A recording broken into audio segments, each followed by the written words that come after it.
Hello, everyone. Welcome to Celsius 233, your go-to place for fiction book summaries. Today we will embark on a journey through Meno by Plato. Meno is a philosophical dialogue written by Plato, featuring Socrates and Meno as the main characters. The text delves into the nature of virtue, exploring whether it can be taught, acquired through practice, or is inherent by nature. The dialogue also introduces the concept of recollection, a cornerstone in Plato's theory of knowledge. Plot summary. Meno approaches Socrates with a burning question. Can virtue be taught, or is it a gift from the gods, an inherent trait, or perhaps something acquired through practice? Socrates, in his usual manner, responds not with answers but with further questions. He confesses ignorance of what virtue truly is and asks Meno to define it. Meno confidently steps forward, suggesting that virtue differs from person to person. The virtue of a man is to manage the city, while a woman's virtue lies in managing the household. There are countless virtues, he claims, each unique to its bearer. Socrates challenges this notion, seeking a universal definition of virtue. He likens Meno's response to offering a swarm of bees as an answer to the question of what a bee is. While bees may differ in appearance, they share a common nature that makes them all bees. Socrates pushes Meno to find that common nature in virtue, the essence that binds all virtues together. However, Meno struggles, unable to capture the elusive quality that makes virtue what it is. Seeing Meno's confusion, Socrates introduces a radical idea, the theory of recollection. He suggests that the soul is immortal and has seen all things in previous lives. Therefore, learning is merely a process of recollecting what the soul already knows.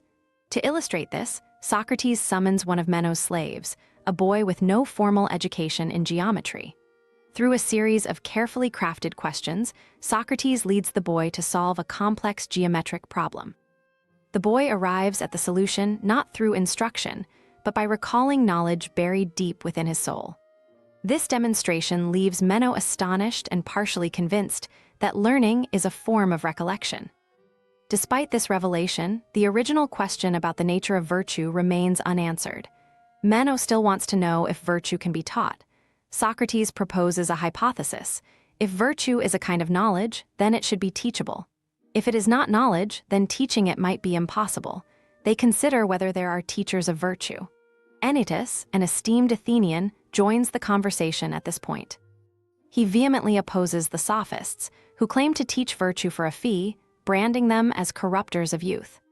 Socrates remains skeptical, noting that if there were true teachers of virtue, they would be widely recognized, just as teachers of medicine or music are. Socrates and Meno then ponder the lives of virtuous individuals, particularly famous statesmen like Themistocles, Aristides, and Pericles. These men were undoubtedly virtuous, but were they able to pass on their virtue to their children? Socrates notes that despite being taught all manner of skills, the children of these great men did not necessarily become virtuous themselves. This observation suggests that virtue is not knowledge in the conventional sense, since it cannot be systematically taught or passed down from one person to another. As the dialogue progresses, Socrates suggests that if virtue is not teachable, it must be something akin to true opinion. Unlike knowledge, which is stable and grounded in reason, true opinion is fleeting and can guide correct action without the understanding of the underlying principles. He likens true opinion to the statues of Daedalus, which were said to be so lifelike they would run away unless tied down. In the same way, true opinions must be tied down by an understanding of the cause to become knowledge. Therefore, someone can act virtuously through divine inspiration or some kind of innate correct belief, even if they lack the deeper understanding that characterizes knowledge. Socrates' conclusion leaves the nature of virtue ambiguous. It appears that virtue is neither purely knowledge nor entirely innate. It might be a gift from the gods, a kind of divine guidance bestowed upon certain individuals.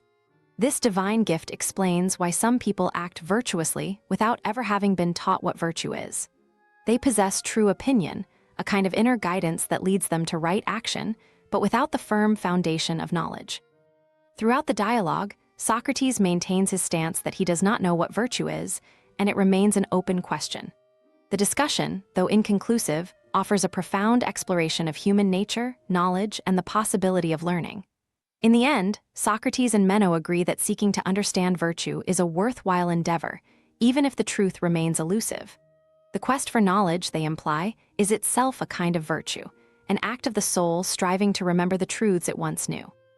The dialogue closes with an understanding that while they have not found a definitive answer, they have uncovered layers of complexity in the pursuit of virtue.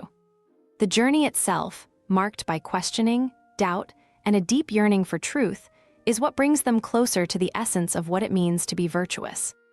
That's a wrap, but the journey doesn't end. Explore more books by Plato. You'll find the details in the description or on Celsius 233. Remember, while our summaries capture the essence, they can never replace the full experience of reading the book. If this summary intrigued you, consider diving into the complete story, buy the book, and immerse yourself in Plato's original work. Bye-bye, take care, have fun.